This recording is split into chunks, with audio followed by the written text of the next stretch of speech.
let the word go forth from this time and place to friend and foe alike. This is preeminently the time to speak the truth, the whole truth, frankly and boldly.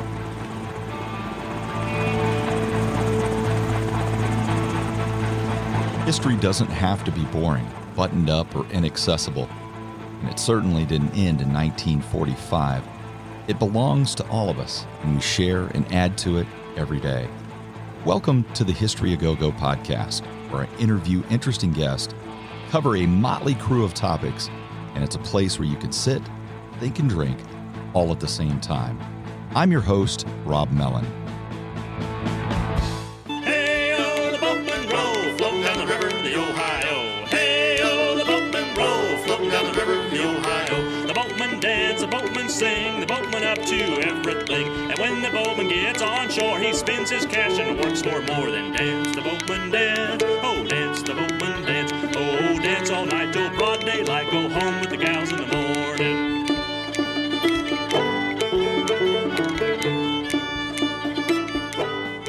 My guest today is Rex Rideout. Rex sings of the American West from the times of the early explorers, the fur trade, the Civil War, and the cattle drive era to the end of the 19th century. Rex recreates the documented music of the 19th and early 20th centuries. He approaches music as a historian, consulting manuscript materials, diaries and journals, early sheet music, historic photographs, vintage recordings, and oral sources. He has performed for symposiums and events at countless national parks, state parks, and historic sites around the American West. This includes the Buffalo Bills Center of the West in Cody, Wyoming, the Palace of Governors in Santa Fe, the Musical Instrument Museum in Phoenix, History Colorado in Denver, and the Anschutz American Museum of Western Art. Rex uses vintage instruments for recordings and performances. His music has been featured on television and radio, such as CBS Sunday Morning and at museums like the Buffalo Bill Historical Center and the Denver Art Museum, and on soundtracks of 3 National Park Service Visitor Center films. Rex also plays fiddle in the blockbuster DreamWorks film Cowboys and Aliens. Welcome, Rex. Howdy, Rob. Well, I wanted you to know that your music, and I think I said this in the message I sent to you, is pretty awesome. And I was really surprised at how much I would enjoy songs that are in some cases like hundreds of years old. Well, it's a funny thing that I'll be playing these songs, and then I give their history, and people will say, "Oh, I love that song, but I had no idea it goes back that far." Yeah, there's no question. In some of them, when I was looking at your music, it's great, by the way, the whole list, and it goes back a long way, even to the 1600s in some cases. I didn't know they were that old. I really didn't. It's one of the things about a good, a catchy tune, could be easy to dance to. It's just something that sticks in your mind, and it endures for centuries. Well, Rex, it is tradition here to accompany the conversation with a special brew. Today we have Hop Bullet Double IPA from the Sierra Nevada Brewery of Chico, California. Now, hops are the name of the game with this double IPA, but Sierra Nevada knew they had to take it one step further. So what did they do? With Hop Bullet, they use a new technique, hitting the beer with a blast of Magnum hops, pure concentrated hop flavor, directly into the tank to emphasize the intense pine and citrus flavors of classic West Coast hops. Sierra Nevada products are available at the Hy-Vee Wine and Spirits in Quincy. And remember, the best way to enjoy the podcast is while sipping one of the featured brews. If you enjoy the podcast, make sure to subscribe. Simply click the subscribe button on the directory that you use and get the new episodes immediately after they are released.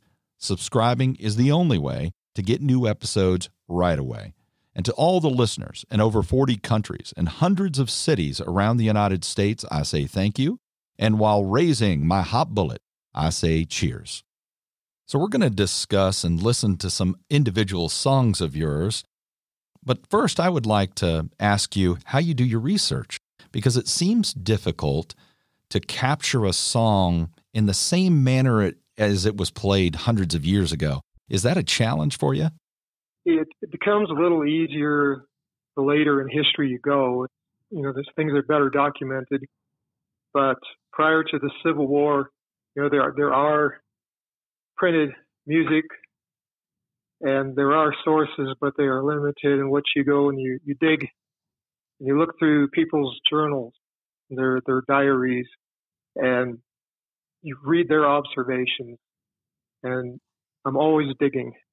Newspaper articles, anything like that is what I'm always on the hunt for. Well, as you know, I actually work for a historical society, and it's amazing. We always call, you pull on the thread, and then you have no idea where it goes from there. That's what makes history interesting and fun. I've also heard it said it's like peeling an onion. You start and you don't know what you're going to find. That's half the fun. Yeah, definitely. Well, let's just start with one of your songs, and then I'll get to some more questions later. The first song that I'm going to ask you about is The Girl I Left Behind Me. If you could give us a little history on that, and then we'll listen to it. Well, it's such a great example of enduring through the centuries. That goes, the earliest examples are in the British Isles. It appears in Gaelic form. There's a form of it for the English Civil War. There's a form of it for the American Revolution, U.S. Civil War, and even going into the cowboy era. The melody just stands. And, it's this idea of leaving behind your family and your sweetheart and going off either into the wild unknown or off into battle. So it's an enduring idea.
Well, I've spent 27 years in the Army, and I've been away on occasion, so I can definitely see where something like that would stand the test of time.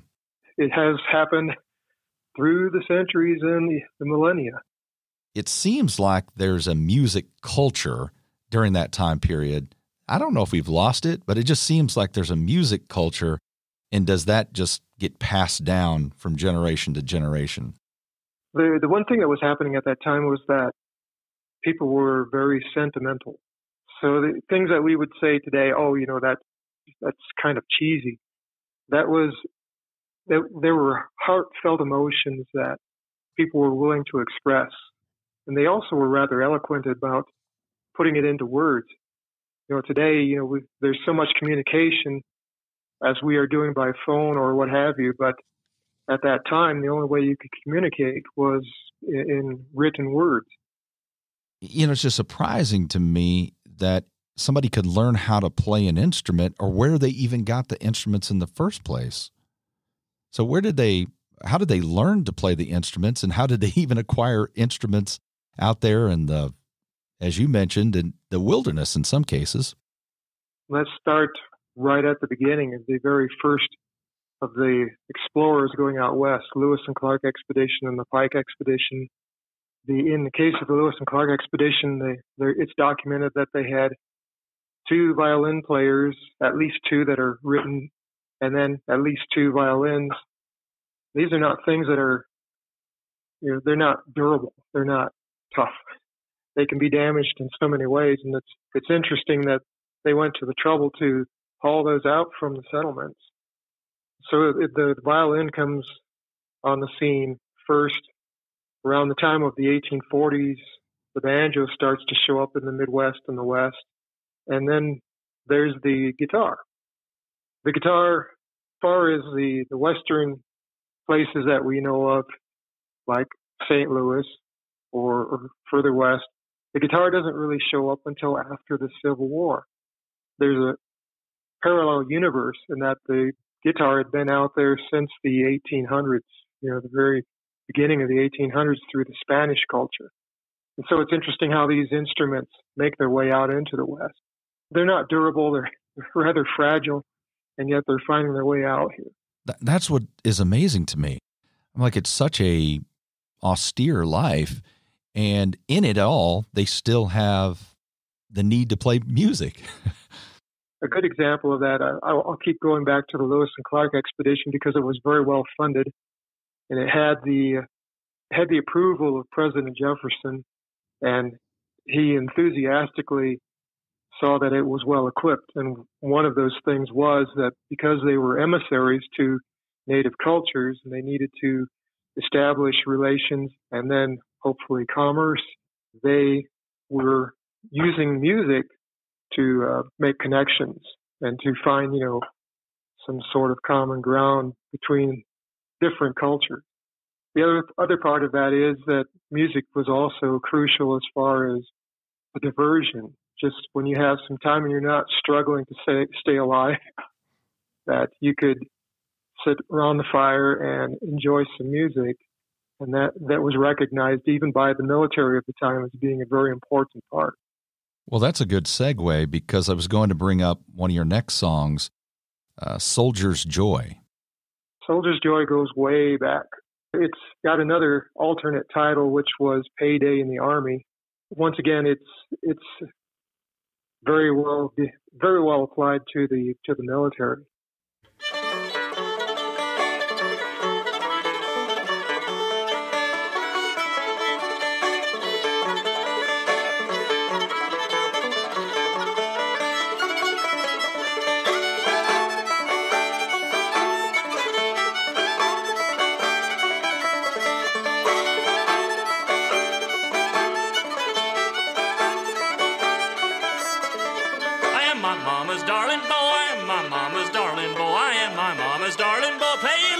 Soldier's Joy.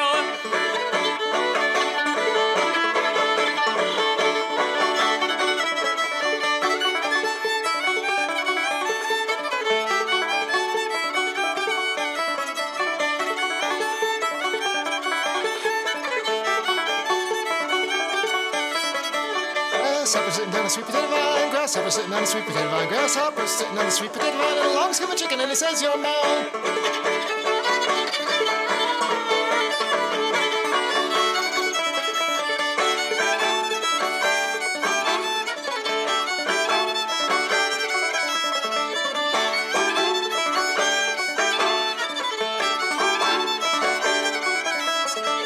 25 cents for the morphine, 15 cents for the beer, 25 cents for the morphine. I'm gonna drink me away from here.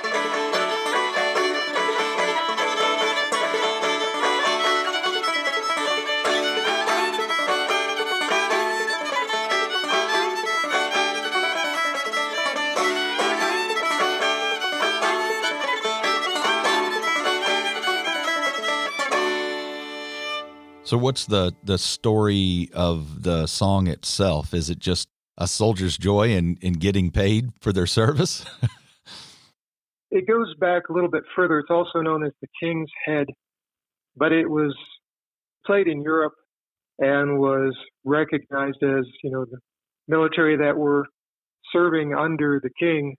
And so that's where the beginnings are. If I can go back to an instrument, maybe you can give me some information on the banjo. Does the banjo have a connection to slave culture, or was it just acquired when slaves already came here and the banjo was used in European music? I know the word banjo is actually, I think, a Gullah word. People like to say is the banjo is America's truly only original instrument, and that's not at all true. The banjo was an instrument that was being played by people in West Africa, particularly Mali, and they have their own cultures and societies, and then they are shanghaied in the late 1700s, put on ships and dragged off to the New World. And of course, they didn't bring banjos with them, but once they were able to survive the trip and then survive all the changes that were brought to them, and they were now living on plantations, they could at least try to recreate some of their culture that they had. And so they would take materials that were at hand and try to recreate those instruments that they played in Africa. So that's where it came from. It reminds me of a story of Abraham Lincoln. And Abraham Lincoln had dealt with depression throughout his life. And there's one particular incident where he's kind of laid up in bed. He's not really sick. He's just depressed. His friend Joshua Speed invites him to Kentucky, so he gets on a ship or in a steamboat. He sees these slaves, and they're singing and smiling, and he doesn't make any sense to him while he's so unhappy, and the slaves are singing and smiling. It's a testament to that culture to be able to carry music through, which, of course, we know affects our music even today. The life may be difficult, but if there's camaraderie, you have your friends with you, and that helps get you through it. Music will lighten any task. Well, if we can get back to another one of your songs, Old Rosen and Beau. What's the story behind that, and does that go back to the 1840s, or? It's actually earlier than that. The earliest known examples of it go back to the 1830s. It's just at the very beginning of what was called the minstrel songs, would be the minstrel bands in the U.S., and it got to be very popular. A testament to that is form of Rosen and Beau was the campaign song for Abraham Lincoln. It was sung by the Hutchinson family singers. They wrote the song for Lincoln in his campaign, and it was called Lincoln and Liberty Too, but it was to the music of Rosen and Beau.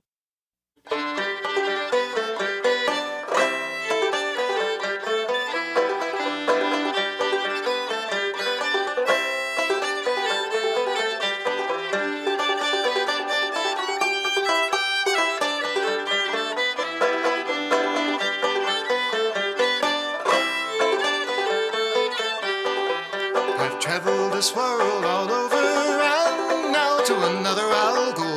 I know the good quarters are waiting to welcome old Rosen and Beau, to welcome old Rosen and Beau, to welcome old Rosen and Beau.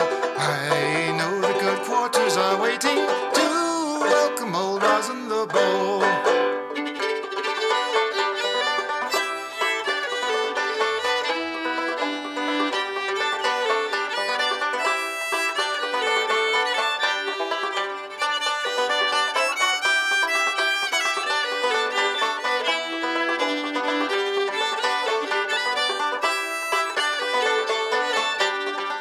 When I'm dead and laid out on the counter, a voice you may hear from below, saying, send down a hogshead of whiskey to drink with old Rosen and Beau, to drink with old Rosen and Beau, to drink with old Rosen and Beau, saying, send down a hogshead of whiskey to drink with old Rosen and Beau.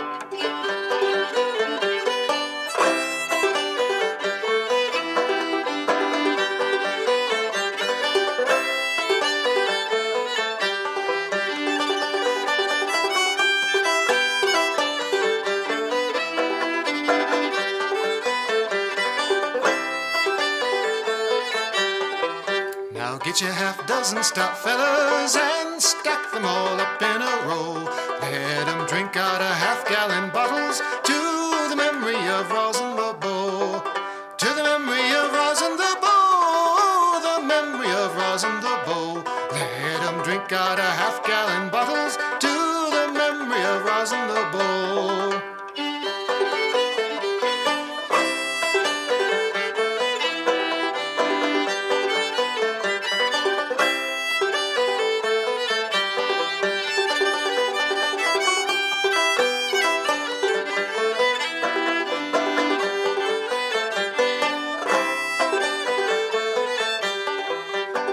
their half-dozen stout fellas and let them all stagger and go. Let them dig a great hole in the meadow and in it toss rosin the bow.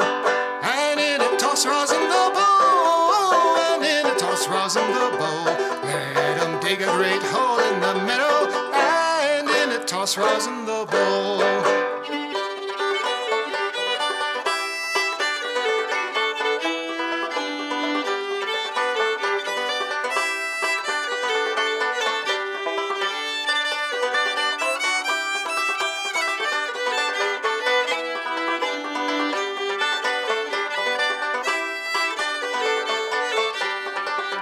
Fear that old tyrant approaching, that cruel, remorseless old foe. But I lift my glass in his honor, have a drink with old Rosin the Beau. Have a drink with old Rosin the Beau, a drink with old Rosin the Beau. But I lift my glass in his honor, have a drink with old Rosin the Beau.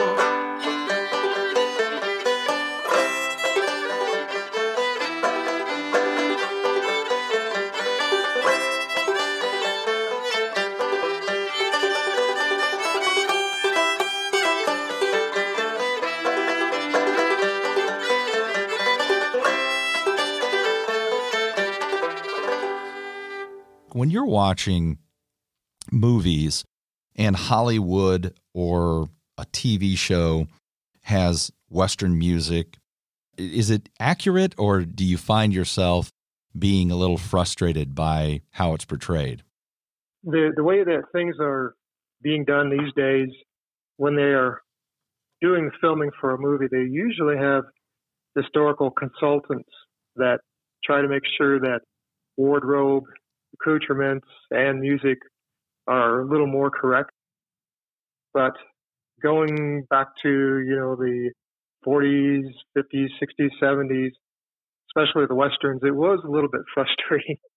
The one thing that was acknowledged was that the banjo was a popular thing, in the times that they were portraying. But the banjo that was popular at the time was the tenor banjo. And so, while it should be the music of the 5-string banjo, there they are playing a tenor banjo, which is not, that didn't even come around until turn of the 19th century and 1900s.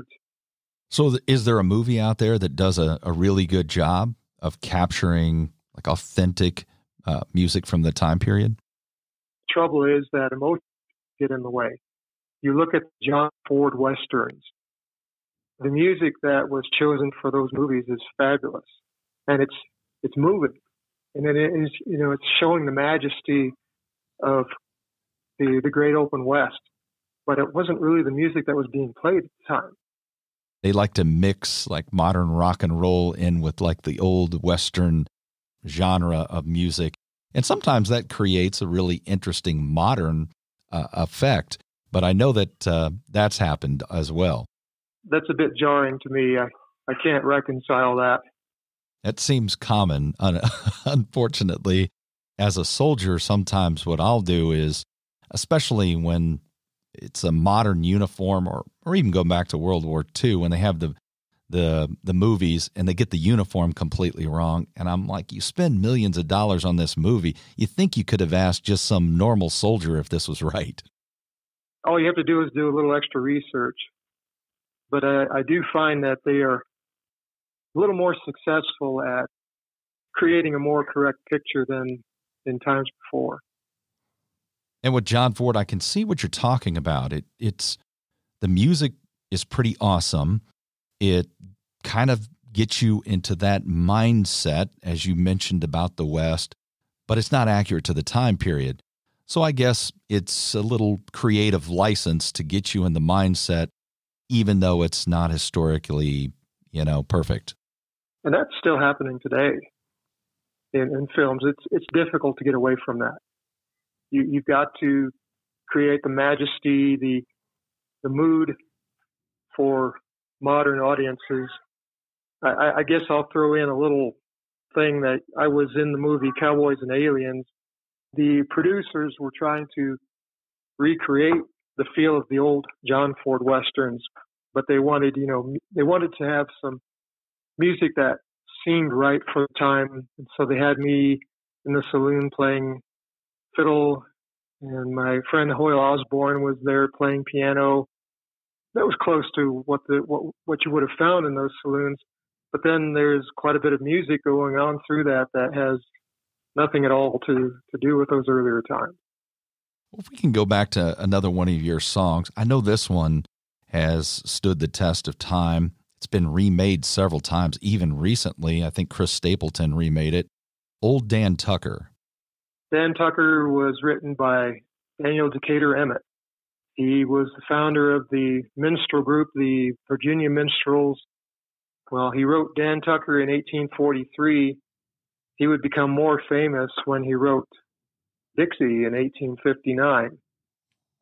But Dan Tucker was another one of those minstrel tunes that became very popular all across the country. I like to find references to these songs in these points in history, places and times in history. And the one happens to be when John Charles Fremont is on his third expedition going across the United States looking for a route for the Transcontinental Railroad. And they are leaving Westport. They set up camp, and some of his men go back to Westport. They get drunked up. And Fremont writes that they were coming back and they were singing Dan Tucker. And I just crave finding little bits of, little examples like that where you can pinpoint the song and the place and time.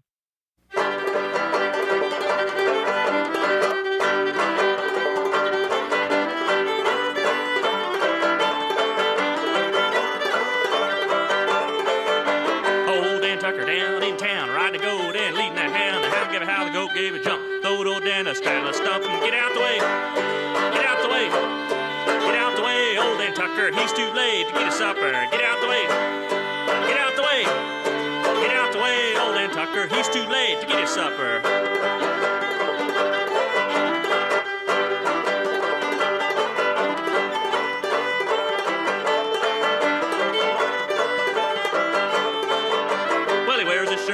His coat buttons, his breeches around his throat, and back is bent like an old tin can. Everybody laughs at poor old Dan. Get out the way, get out the way, get out the way. Old Dan Tucker, he's too late to get his supper. Get out the way, get out the way, get out the way. Old Dan Tucker, he's too late to get his supper.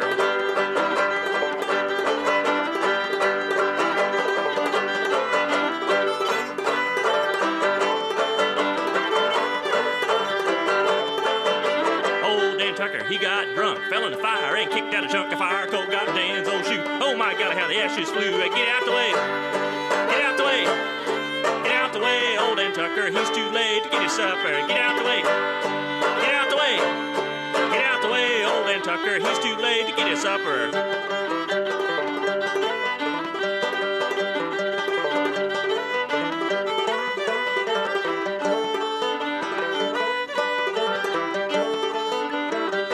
Razor in good order, magnum bonum, just tap bonner. Sheep shell of oats, tongue, shell of corn. I'll shave you some when the water gets warm. Get out the way, get out the way, get out the way. Old Dan Tucker, he's too late to get his supper. Get out the way, get out the way, get out the way. Old Dan Tucker, he's too late to get his supper.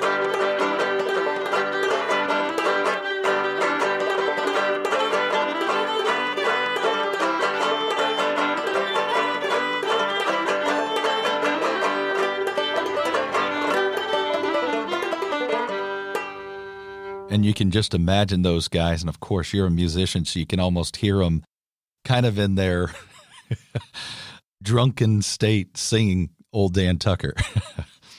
Reeling in the saddle. Leading up to the Civil War, you mentioned that the Army, and it would, I guess, be both armies, realized that music was going to be real important. They were going to do difficult tasks. They were going to be in difficult situations.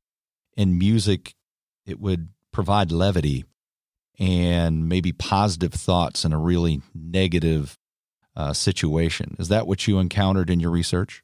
Yes, I would agree with that entirely. But those people that are writing those songs, I think their drive is more of a patriotic duty. They feel this upwelling pride of the comrades that they are with or their own government. They are motivated to write these songs just as a matter of pride, wanting to support the cause. Songs, particularly of the Civil War, were very powerful. And there's some very famous ones, John Brown's Body. But I'd like to ask you about one of the songs that you do, the Battle Cry of Freedom. And, so many of these popular Civil War songs, they were a march. They were intended to be sung by the troops as they're marching into battle. But yes, the Battle Cry of Freedom was one of the most stirring. That was written by George F. Root. He had written several songs around that time.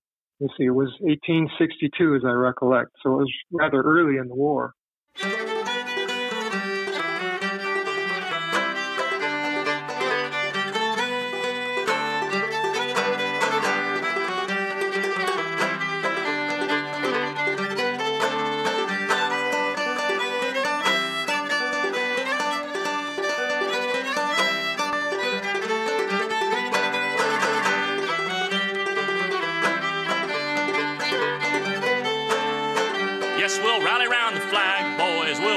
Once again, shouting the battle cry of freedom. We will rally from the hillside, we'll gather from the plain, shouting the battle cry of freedom. The Union forever, hurrah, boys, hurrah.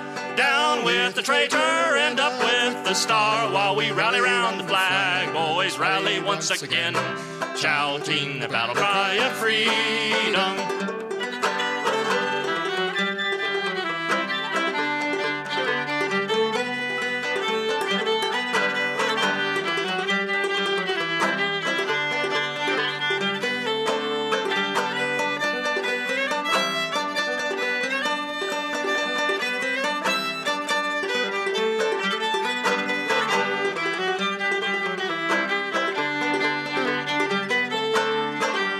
Springing to the call for 300,000 more, shouting the battle cry of freedom, and we'll fill the vacant ranks of our brothers gone before, shouting the battle cry of freedom. The Union forever, hurrah, boys, hurrah.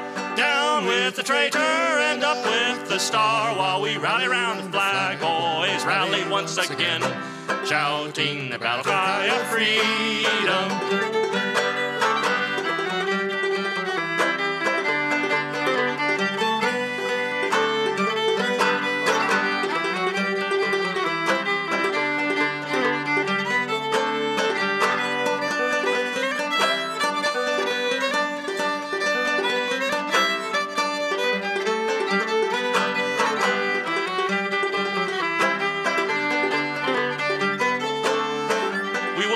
To our numbers, the loyal, true, and brave, shouting the battle cry of freedom. And although he may be poor, he shall never be a slave, shouting the battle cry of freedom. The Union forever, hurrah, boys, hurrah.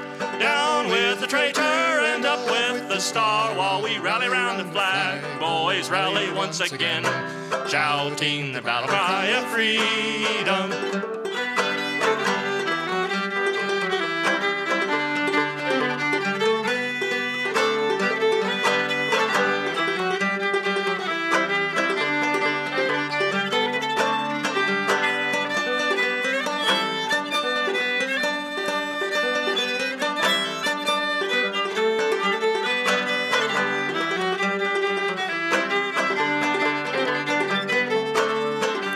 Springing to the call from the east and from the west, shouting the battle cry of freedom, and we'll hurl the rebel crew from the land we love the best, shouting the battle cry of freedom. The Union forever, hurrah, boys, hurrah. Down with the traitor and up with the star. While we rally round the flag, boys, rally once again, shouting the battle cry of freedom.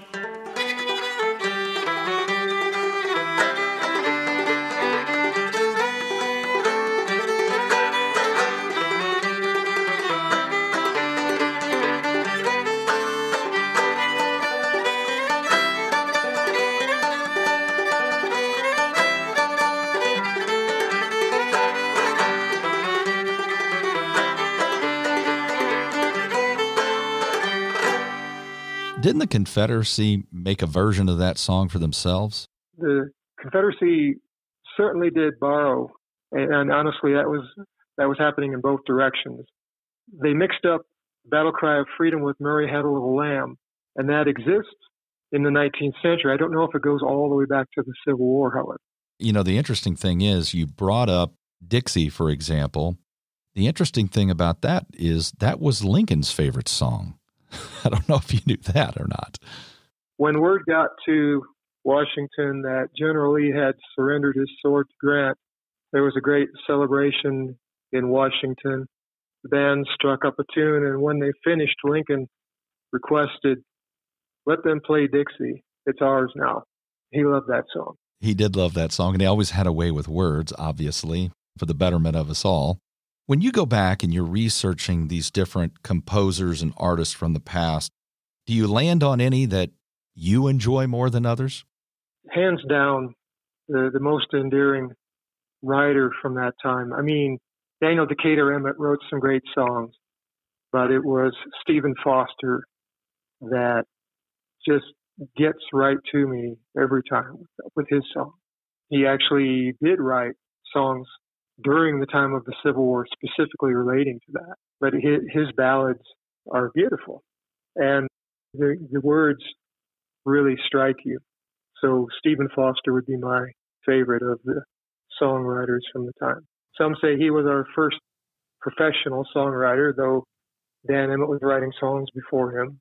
For a layman, someone who doesn't study it like you, he's the one that I know. So if someone would ask me a composer or an artist from that time period, he'd be the only one I'd probably be able to identify. People around the world know who Stephen Foster is. Everybody knows Beautiful Dreamer, Jeannie with the Light Brown Hair, or Camptown Races. And then, of course, his first big hit was Oh, Susanna, which was published just before the California Gold Rush. And that just made it explode in popularity.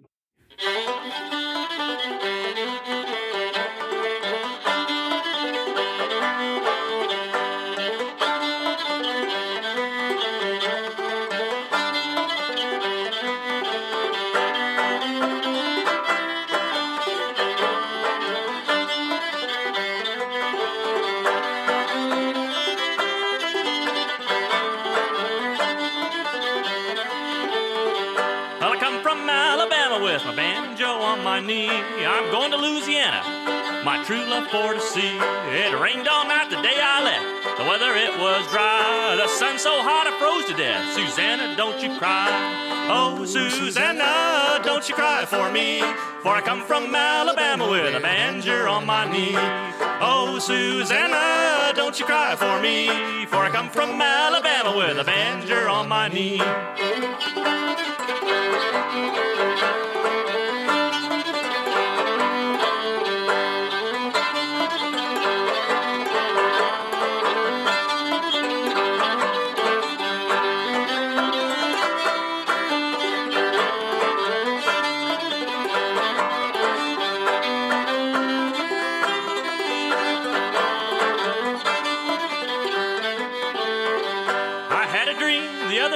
Everything was still. I thought I saw Susanna a-coming down the hill. The buckwheat cake was in her mouth, the tear was in her eye. I says I was coming from the south. Susanna, don't you cry. Oh, Susanna, don't you cry for me, for I come from Alabama with a banjo on my knee.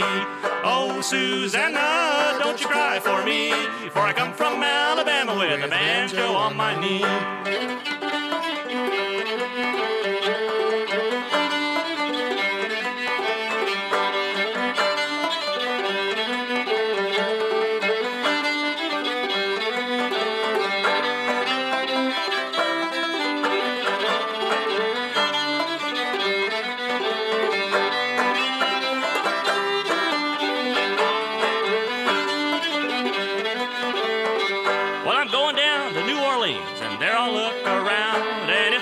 Susanna, I'll fall upon the ground. But if I do not find her, this man will surely die. And when I'm dead and buried, Susanna, don't you cry. Oh, Susanna, don't you cry for me, For I come from Alabama with a banjo on my knee. Oh, Susanna, don't you cry for me. For I come from Alabama with a banjo on my knee.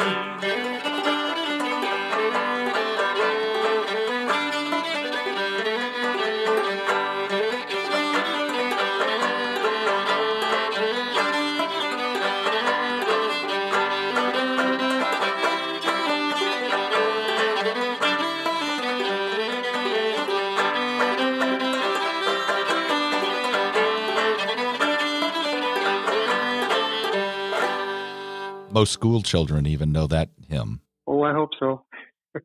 So when you listen to music today, even in the modern music, do you ever get hints of that connection from the music that you play? And you see the connection that's been passed down. Maybe they don't even know that they're doing it. Certainly, we still have songwriters today that are talking very well about what we are all dealing with, what we were struggling to overcome.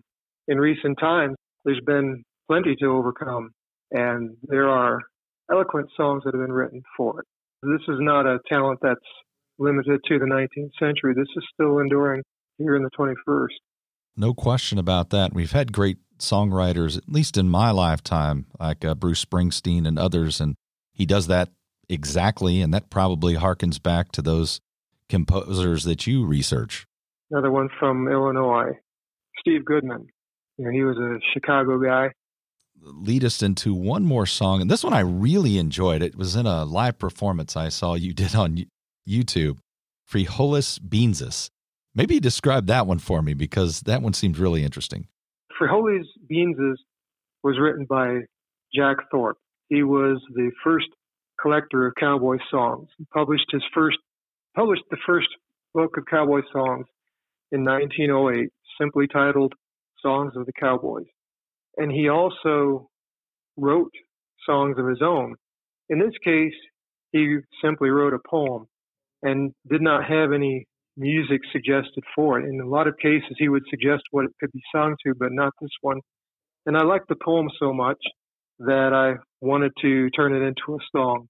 I reasoned that he wrote this sometime after he wrote his first book, so it would be like 1910, 1915. And I was thinking of what songs were very popular with the Cowboys at that time, and Casey Jones shows up around the same time, 1910. And I did a little tweaking and was able to get Frijoles Beanses to work to the tune of Casey Jones. And it seemed like a very plausible thing. Casey Jones was like the single most favorite cowboy song at the time. And so that's why I stuck Frijoles Beanses to Casey Jones. Put you in strongest gypsum water, boiled you up in water made of snow, beaten you above the Arctic Circle, chewed on you in southern Mexico. In a campfire on the stove or in the oven, buried in the ashes overnight, you saved my life on more than one occasion. For holy beans sipping out of sight. Of course, as far as one's digestion is concerned, you ever break a plum in two without a single moment's hesitation. At least that's the reputation given.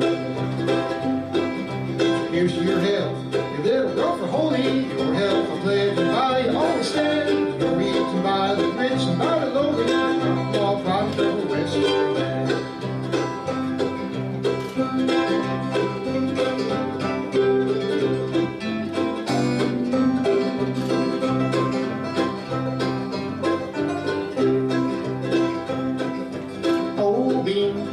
Such a savor, such a muchness, such a taste that you have not, no particularly satisfying flavor when you add sour jelly to the pot. Say goodbye, my little part, I hate to leave you. You've been with me on many a long hike. I'll eat the rest of you that's in the skillet and saddle up a buck and hit the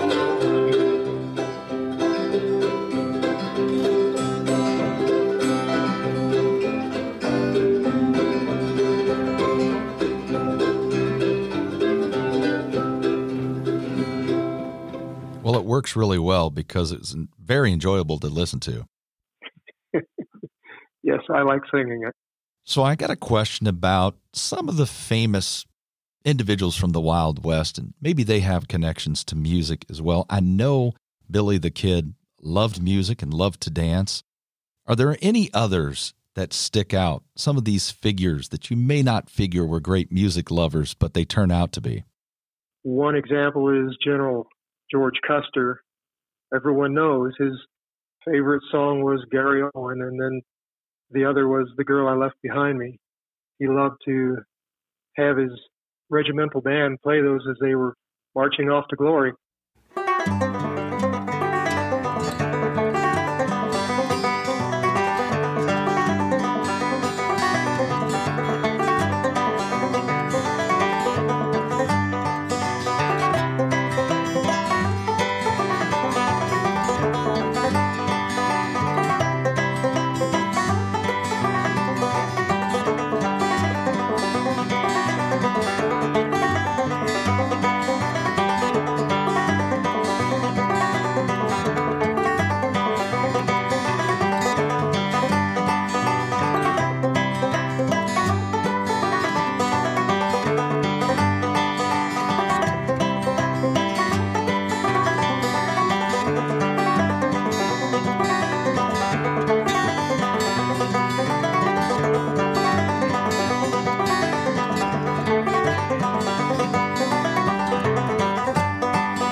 So I have one last question.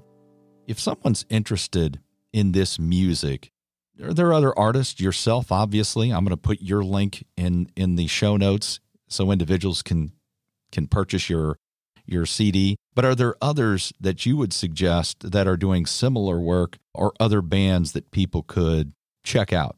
The first I have to think about is my musical partner, Mark Lee Gardner. Mark is a very successful author, but he has also done quite a bit of recording in the way of historical music, and he and I have performed together and recorded together for like 35 years. In fact, some of these songs that we're playing are featuring him. There's a group that's called Cowboy Celtic, and where Mark and I were looking at the Celtic influences for the Civil War and cowboy music. Cowboy Celtic goes all the way back to the British Isles and is sort of working in the reverse direction. So I highly recommend them. Another is Skip Gorman. Skip has produced several of the songs of the cowboys in the early West. Very compelling music. Well, another that I would mention, I must mention, is Connie Dover. She is doing songs of westward expansion that have their beginnings in the British Isles, and he goes and finds the history behind them. Moving ahead a little further, there's Pop Wagner, then his friend Bob Bovey. They both take these early cowboy songs and then they move ahead in time and they go up into the time like the songs of Woody Guthrie. So these are people that I really, really enjoy.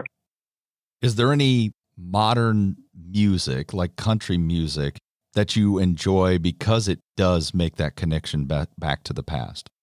Well, the one group that the individuals are still performing, but I really enjoyed the group, was Nickel Creek.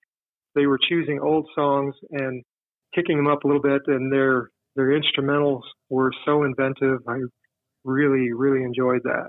And I like Chris Stapleton. I don't know if but he plays old music sometimes too, but it's more like bluegrass, I think, maybe.